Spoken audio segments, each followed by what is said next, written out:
Hello everyone, welcome to this week's episode. I'm joined by the beautiful Brownell, and she's actually in Tunisia right now. I'm here in London, and today I'm very excited to see where our conversation flows. I feel like we're going to dive into metaphysics, the afterlife, forgiveness, some exciting topics. And so, yeah, if you just want to say hello and also a little bit about what you do, where you are, just so people can get a feel for who they're speaking to. Well, I'm Brownell Landrum. I'm the only Brownell Landrum in the world, so if you Google me, you'll find only me. I think I'm the only Italian Pimensky in the world. Well, there you go. Yeah, you probably are. And I'm an author. I've written a bunch of different books. I've written nonfiction, fiction, a lot of metaphysical stuff. I have a new trilogy out that's called We Meet Again. That's an epic reincarnation mystery and love story that's like Outlander meets the Da Vinci Code with the secret society and a big mystery. And it's just really, really fun. It's kind of a reincarnation mystery love story. I also have a couple of stories that are short stories that I'm writing kind of in a series that's called, the first one's called The End, A Love Story to the Universe. And the second one I just came out with a week ago. That's called Christmas is Forgiveness. So we're talking about, you mentioned forgiveness, and that has turned into such an interesting thing. And it's my most autobiographical story that I've ever written, about coming to Tunisia and actually meeting a British man. And it was, I'm writing the story, and I'll get into it later if you want to, but I'm writing the story, and I think I'm going to write it from the story of what I call the upstairs, like the team that's up here trying to figure this out. And as I'm writing it, I realize they're telling me who they are, and they're real, and they're orchestrating this whole thing.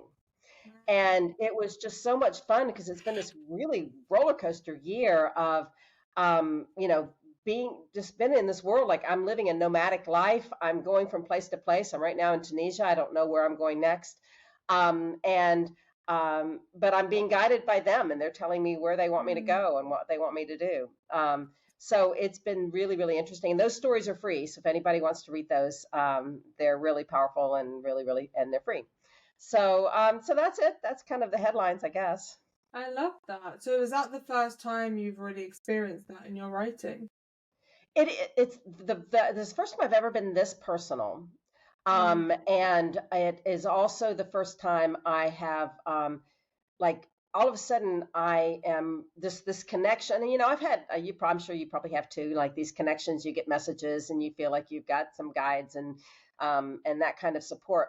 But never in my life have I just completely surrendered going, what do you want me to do next? And tried to listen and be guided to that. So yeah, it's the first time like characters are like coming to life. I was like, they're telling me who they are. And characters, when you write the fiction, a lot of times the characters will tell you who they are, but this is a little more profound than that. So. Wow. And was there an event that made you take the leap into the nomadic lifestyle? Or was it a gradual decision?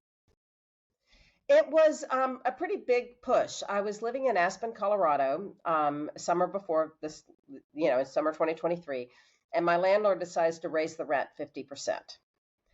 And so I'm like, okay, I got to do something else. And so I was trying to figure out where to go. And if you read We Meet Again, a lot of it's set in Italy. So I thought, I'm going to go to Italy.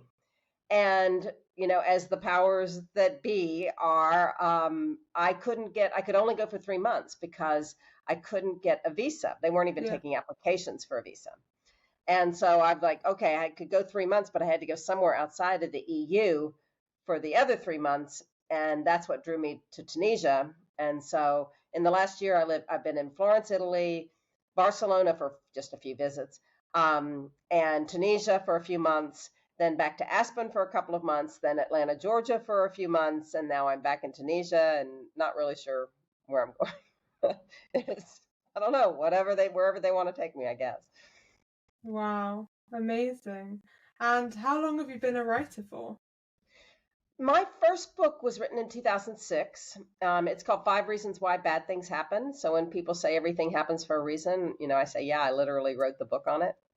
And then it wasn't until another maybe 4 or 5 years later that I started writing fiction. And then I got into writing screenplays and songs and, a bunch of different things. Wow.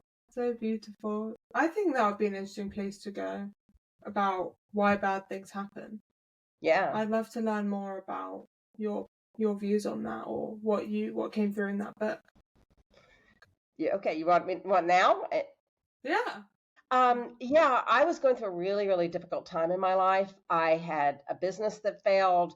I was going through bankruptcy and foreclosure of my home. My dog died. I had a relationship ended, like all these things happening. And I know people have it worse, right? But it was just one of those times where I was like, this has to be happening for a reason. And I was kind of in a meditative state one day, and all of a sudden it was like, well, these are the 5 reasons. And then I got into researching and reading literally hundreds of books and hundreds of articles to help me do the kind of the study and the research for it. And it starts with a group of what I call basic assumptions. And I say to the reader, if you believe these basic assumptions, then I can totally explain every bad thing you can imagine.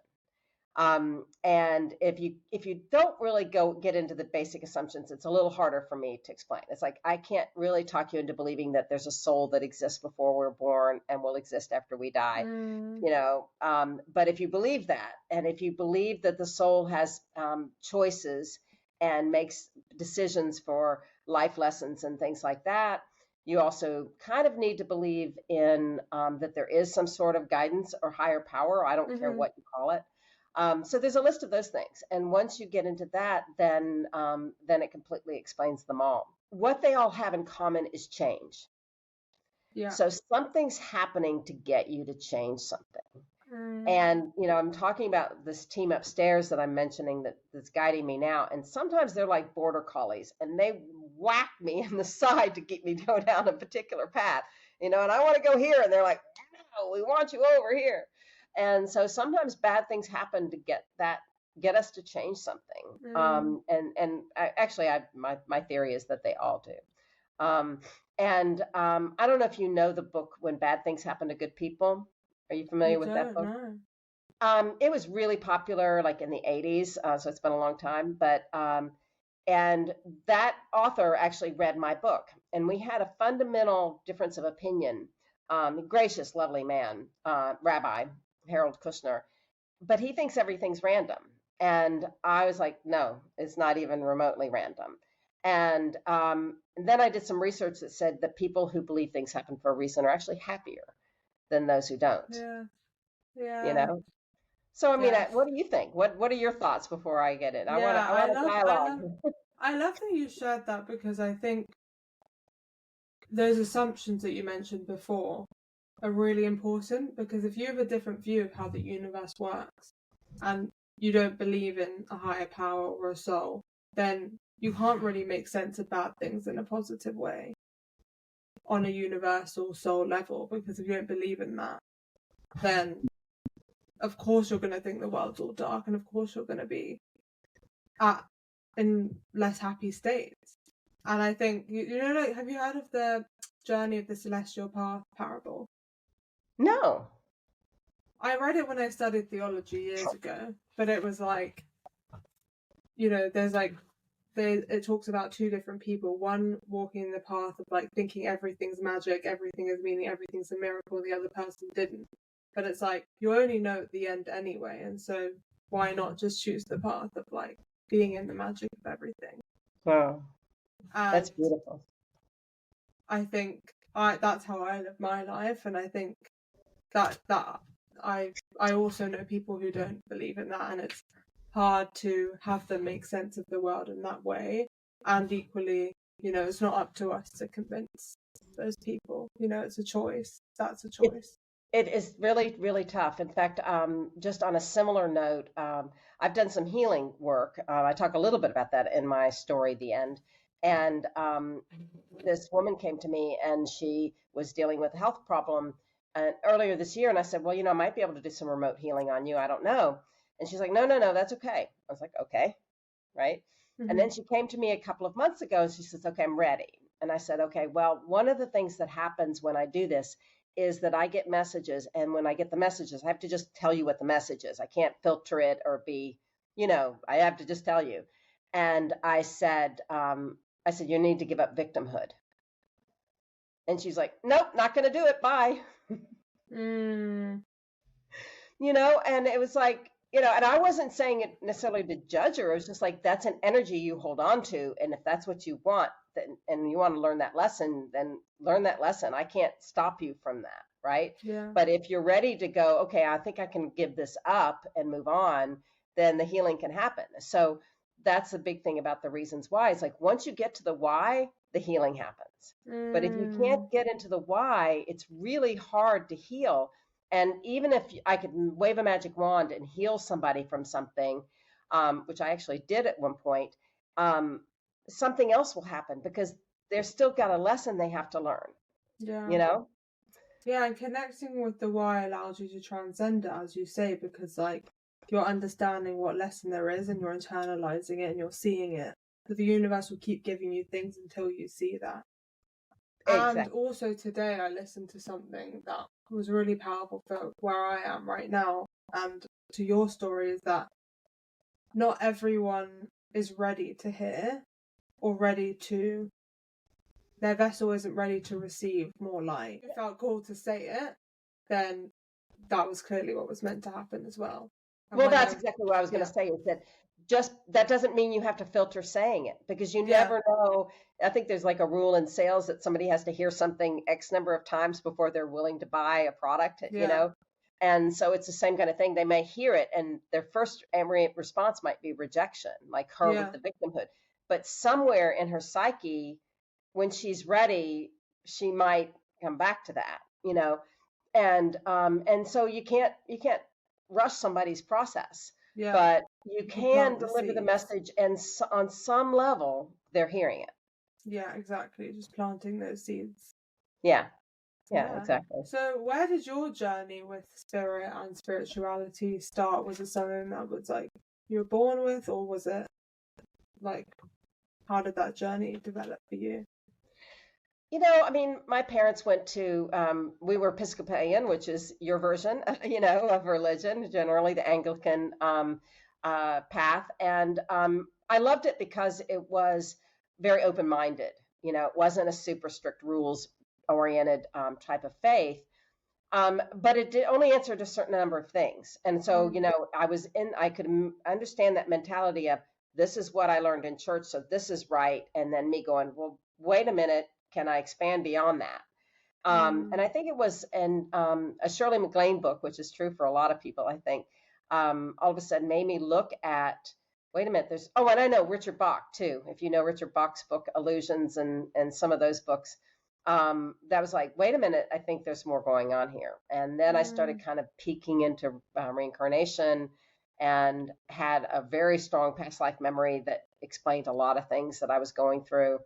And then that was it. The rest was history, man. I'm sure it was true with you too. Yeah. Once you see it, you can't go unsee.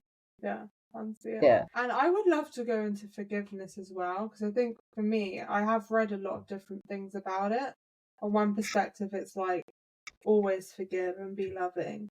But then on others, some say that that's like unrealistic, or that I guess how you act on the forgiveness requires discernment. I appreciate that, the way you worded that question, because it can be a complicated question and an issue. And I wrote in my Reasons Why book, I wrote a whole chapter on forgiveness. And if you go to reasonswhy.com, you can download it and read it. And that's very much the traditional perspective of forgiveness. I talk about 4 steps to forgiveness. So if you want to be forgiven, there are 4 steps you need to go through. The first one is to apologize sincerely. The second is to explain your wrongdoing, right? Mm-hmm. Because you have to be clear, like, I know this is what I did and I know it was wrong. The third is to make amends, and the fourth is to never do it again. Mm-hmm. And I even have a quote that says, an apology without change is manipulation.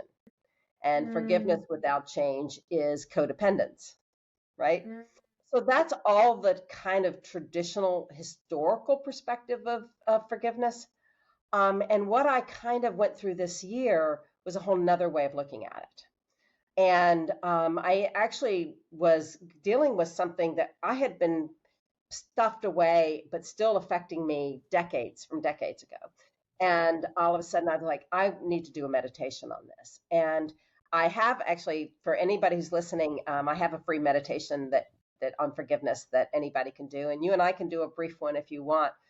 Yeah. But I was going through this mentality of, okay, this person hurt me, and they knew what they were doing, and they deliberately hurt me, and they might not even be alive anymore, and they probably aren't, for all I know. But there's still this energy, and then I just realized, like, I'm shifting the whole concept of forgiveness to an energy, and then I'm just like, I just send this person forgiveness. I just send them forgiveness.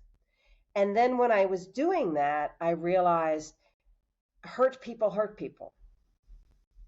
So someone hurt them in order for them to hurt me. So then I send forgiveness to the people who hurt them. Yeah, can you feel that? It's like an energy thing, right? Yeah. And so I'm sitting there thinking, well, and then that could be genealogically. Did I say that right? For through their family, it could be somebody else in their life that hurt them. But let's forgive those people too. And then the next stage of it was, I've got to forgive me. I've got to forgive my body for allowing that person in, because I do believe, in fact, that's one of the basic assumptions in the book, is that we have a soul, the soul chooses a body and becomes us, which creates those three selves, if you will, right? So we have a body self, we have a mind self, and we have a spirit self. And you can call those id, ego, super ego, or conscious, subconscious, superconscious, or whatever vernacular you want to use. When I first realized the body is the subconscious, it changed my whole life when that revelation came to me. So if you think of your body as a separate self, then the body, on some level, the body allowed that to happen. Yeah. And so I'm forgiving her for letting it to happen. I'm forgiving my mind, or self, if you will, for missing the signs that allowed it to happen to my body, right? And then I have to forgive the soul and the spirit self that may not have been looking over me, or maybe it was supposed to happen, and but again, it's an energy thing. It's not understanding and rationalizing, going, why did you do that? I'm not getting into the intellectual component of that. It's just, I forgive. And then I have to forgive my ancestors, right? And I have to forgive the other people that affected me. And so it just becomes this really beautiful energy that is beyond the logic of forgiveness, like I was saying before. So I don't know. Tell me what your reaction is to all of that. I think that's really beautiful. Like, I do see everything on an energetic level, and how, like, actually when you're not forgiving someone, you're just holding on to an energy that's distracting you. So that part of it I understand. I think it's just how it plays out in the earthly plane if, say, the other person doesn't see it like that, because you can just send them love energetically, forgiveness energetically. But yeah, I think a lot of people probably struggle more with how to play that out in an earthly setting. Absolutely. And first you deal with it on the energy level, right?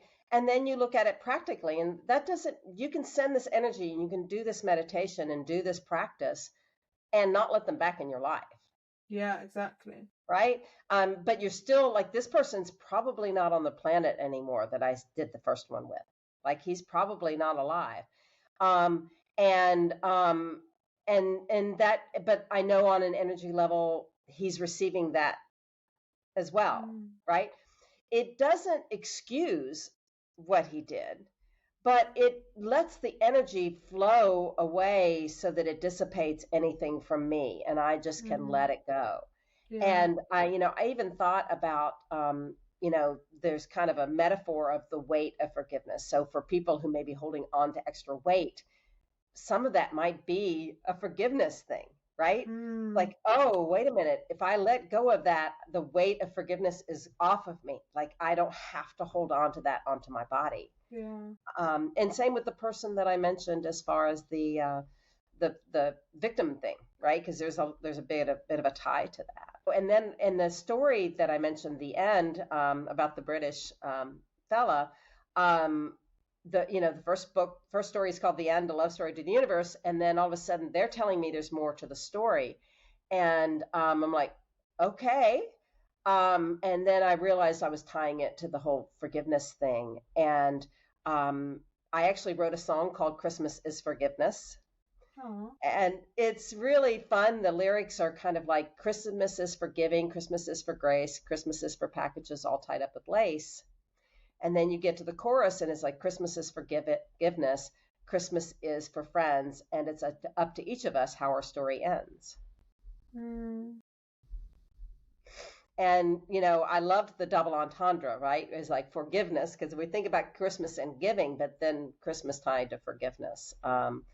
And so this time of year, especially when we're looking at things like family and pressure and histories and all of that. And, I don't have this in the meditation. I should probably add it. But on some level, it's like you're forgiving who they were, not necessarily who they are. Mm. And there is a logic to the self-defense mechanism, Yeah. right? I mean, we do need to take care of ourselves. When I'm talking about I forgive my body and I forgive my soul and I forgive my mind, if you will, I missed signs on some level that let those things happen to me. And then I want the next step probably is to take it into another thing that I might write a book on. I don't know. But it's a concept I call reverse optimism. Mm-hmm. And it's when you look back and go, okay, we might think, oh, that was awful from our past, but then you might, and from a reverse optimism point of view, go, if that hadn't happened, this, then this wouldn't have happened. Exactly. And those are good things, right? I learned, I went through my own victimhood thing, and now I learned to know what that power is, how to recognize it in others, how to not let it get to me again. It gave me compassion that I wouldn't have had. I mean, all these things that we get from these situations that may be why they happened in the first place. Yeah, and that comes back to understanding the why of things happen. That allows you to see the gift in things. Exactly. And sometimes you definitely need the hindsight for that. But I think when you're in something, trusting that will be revealed to you in the perfect time. That's exactly right. So if you kind of get into this mentality, now I'm talking myself into writing the reverse optimism book, but if you can get into this mentality of there is going to be a day, it's awful. And we've all been through awful stuff. And there are people who've been through worse things than I have. So I'm not diminishing bad things. But if there's some way you can go, okay, there's going to be something in this. It's going to have me, as I said, it all to get you to change. It gets you to change to go in a direction that you might not have considered before. And, even in my book, and I'm sure you've seen stories like this too, of people who've had cancer and they said it was the best thing that ever happened to them. Yeah. And you and I go, no thanks. I don't want that. And I don't, just so y'all know, but it did get them to see things differently. It got them to appreciate life. It got them to shift their perspective. It got them to do things, they may do like, you were saying you lived a nomadic life too. And, I'm living this nomadic life. And, if I hadn't gotten kicked out of my apartment, I'd just be trudging along, and now I'm still trudging, I guess, in a different country. I also want to go back to seeing the body as the subconscious for anyone listening who doesn't fully understand that, or I'd love to hear more about what that means to you. Yeah, it was such a profound revelation when that came to me. And then it's one of those things, once you realize you're like, well, duh, Yeah. It's so pretty obvious. Have you ever heard of the Huna religion? Huna. The big kahuna is the head of the Huna tribe. Okay. It's a Polynesian religion, but it's really more like Psychology 101. And one of the things that they do, and I talk about doing this in my book, and this is a really imperative step toward physical healing, especially, is, but they talk about that you have these three selves, and this mind, body, spirit, or conscious, subconscious, superconscious, or whatever words you want to use, that they actually have different names. So they have a name for their body self and a name for their given self, and then the name for their higher self. And when you start being able to separate the body self and have a relationship with her or him. And then you can go, okay, why did this happen? Where are we? What do you want today? It will blow your mind when you start doing that. You become super conscious of like everything you eat, because and you'll start doing things like, I don't know if you've ever done anything like this, but sometimes your mind will kind of zone out, but your body's still going. Like you might be driving a car and you go somewhere and you're like, I don't even remember driving through that city. You were just sort of on autopilot. And sometimes it might be something like you eat a donut and you don't even remember eating the donut. Like you just kind of like check out. Well, if you're connected to your body, that's kind of when your body goes, oh, I get to do things I don't get to do. And then all of a sudden your mind goes, but I didn't get to enjoy that donut, but there's some guilt with eating that donut, right? And so when you get to know the body, you're like, okay, if we're going to eat the donut, we're going to enjoy that donut. I mean, we are going to eat every bite consciously and get the pleasure from it, instead of having it be this kind of guilty thing that the body sneaks. And so many things related to physical health. I talk about this in that first book, about a friend of mine who was a workaholic, and she was going to work all Labor Day weekend. And so she goes out and grabs takeout food. And as she's walking out of the restaurant, she trips her ankle and twists her ankle, and she's in bed all weekend. And that was her body saying, you are not working all weekend. I am going to make sure of that. You need to rest. And the body has this kind of level of consciousness. And one thing that I think is fun to imagine is like, what if your soul had chosen my body, or vice versa? Like, how different would that be? The body has its own intelligence, its own mind, if you will. Yeah. Does that make sense? Yeah. I mean, I'm a big believer in this. When you bring the intention and connect with the consciousness of your body, yeah, your just experience of life totally shifts, and it's a really beautiful journey to go on, because so many people just live from their head up. Right, exactly. And a lot of spiritual people seem to be like in this head up kind of mentality. Yeah. It's like, no, the body is, they've got to be happy. And some people push their body so hard, and the body just gets tired and pushes back. And sometimes that's why people get sick, is because the body's like, look, you want to run marathons, fine, but I need to break, Yeah. And it's so beautiful. And so that the Huna religion says that your body has a name. So you actually, one of the first things I recommend people do is come up with the name for their body. Aww. And I will give some caveats that it's never what you think it is. She'll tell you what it is. You can't tell her what it is. You're not naming her. She's telling you who she is.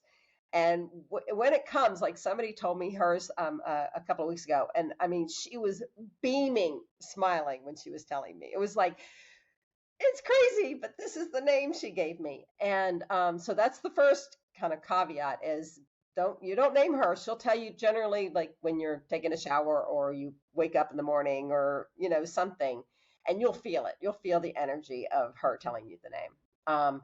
And then the other thing is, once you summon her, listen to her. I had a friend of mine who came up pretty quickly with her name of her body. And then she called me like 2 weeks later, and she said, these weird things are happening to me. And I said, like what? She's like, I know I locked the front door before I went to bed. I woke up and the door was not only unlocked, it was open. And she's like, and I know I set the alarm, and the alarm wasn't set. I was like, this is her getting your attention. These are the things that the subconscious can do that can get in our way. And one of the 5 reasons why bad things happen is subconscious sabotage, right? It's when your body self is going, I don't want to do what you want to do. And the body is also, at least in my theory, the connection to the collective unconscious and the superconscious. So sometimes the superconscious is going to say to the body, you need to have this experience because she needs to have this experience. And so, but you get to know her, and you can go, your body, and go, where are we? What are we doing today? What do you want to do today? Sometimes it's like, I want to take a nap. And like not long ago, like maybe a week ago, my body was like, I want to take a nap. And then I was like, okay. And then we get to the room, and she doesn't really want to take a nap. She just wanted permission to take a nap. Right? She wanted me to ask her, and she wanted to see if I was going to obey. Yeah, I was gonna ask like what you feel about like integrating those parts, like the mind and the body, because a lot of the times they conflict with people. They do, and naming them and having different names and having a communication. I mean, I even had a time. My body really loves exercise, so so I make sure she gets it, and it's a priority. But there's some days, like one day, I remember driving to the gym, going all the way to the gym, and she's going, "I don't want to today," and I'm like, "Then you don't have to." Like, and we just drove home.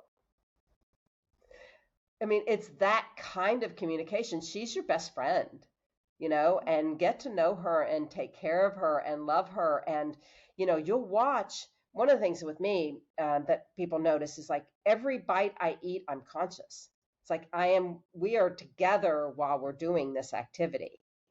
And she's a trooper, and I thank her and I love her and I nurture her. And and I think we all need to do that. That's so beautiful. Yeah, I hope anyone listening really takes that on board. And also, I think people who don't have that connection can use it as an excuse for self-sabotage. I just want to label that, because I think, when you're like, I don't want to go, and then you listen, that's a beautiful act. And also, I think it's about cultivating that relationship that takes time and self-trust as well. It does. And it's also fun to play with them. I mean, they're very childlike. So for example, let's say I really want to go to dance class at 4:00, just picking something. And, but I have this project that I have to get done. So the body, if it wants to do something else, it's kind of like a child, and it'll be like, no, let's distract you. Let's go on Facebook. Let's do this. Let's do this. Let's do this. But if you say to the body, like, if we can get this done by 1:00, we'll go dancing at 4:00. And then the body will totally be on board, focusing, but you can't make promises you don't keep, right? So you have to keep the promises because it's a relationship. But you can make a game out of, okay, I want to finish these 20 questions that I have to answer for some application or something. And let's do it. Let's see how fast we can do it. Can we do it within the next 20 minutes? And so much of what we get sabotaged on is because the body doesn't want to be doing what we want it to do. But if you bring it along, I look at it as like training a dog, right? So many people, let's say you're walking your dog and the dog runs off. So many people yell at the dog, come back here. Does the dog want to come back there? No, it doesn't want to be yelled at. Poor dog doesn't want to be yelled at. But if you go, hey, it's fun over here, the dog will just run and come with you and go over here, And it's the same kind of mentality. It's like, come on, buddy, I know you don't want to do this, but if we do it, we go over here, it'll be fun. Or if we do it this way, it'll be fun. Or if I promise you that donut that you want, or, usually it doesn't even want things that are bad for you. It just wants permission to do things that are bad for you. Yeah. Oh, I love that. I love bringing play into everything. So everything. Love that you shared that. Yeah. Beautiful. Well, thank you so much for today in this conversation and for your light in the world. You have such a beautiful energy. Thank you. I appreciate that. That means a lot to me. And do you have any last bits of wisdom that you feel like sharing currently for the listeners and anyone listening in the future? Yes, please. One is, total self-promotion, but from now to the end of the year, we meet again. The first book is 99 cents. So please, if you're interested in it, you'll get it a good deal. The end stories that I'm mentioning are free. So I'd love to share links with that and let people join that. And also I have a Facebook group called Life is a Trip, Reincarnation and Afterlife Stories. And so please join us. We would love to have you and promote your stuff. And everybody, we have first day of the month, we have self-promotion. So we let people go crazy with self-promotion. And it's just a really beautiful, loving group. And so, I just ask for, I'm just throwing all that out there to let people find out about us and join us. Thank you so much for being here. I just wanted to let you know that I'm currently offering free one-to-one connection calls, which are 30 minutes and is a space for you to learn more about working with me one-to-one and we can both explore how I can help you and serve you. And also, you'll be able to ask any questions about my upcoming retreat in France and Iceland in 2025. If you want more information on booking this or on the retreats, check out the show notes and also follow me on Instagram to stay up to date. If you loved this episode, please subscribe on YouTube, Apple or Spotify. Thank you so much for all your support, and I'm sending so much love. Have a beautiful day. Bye.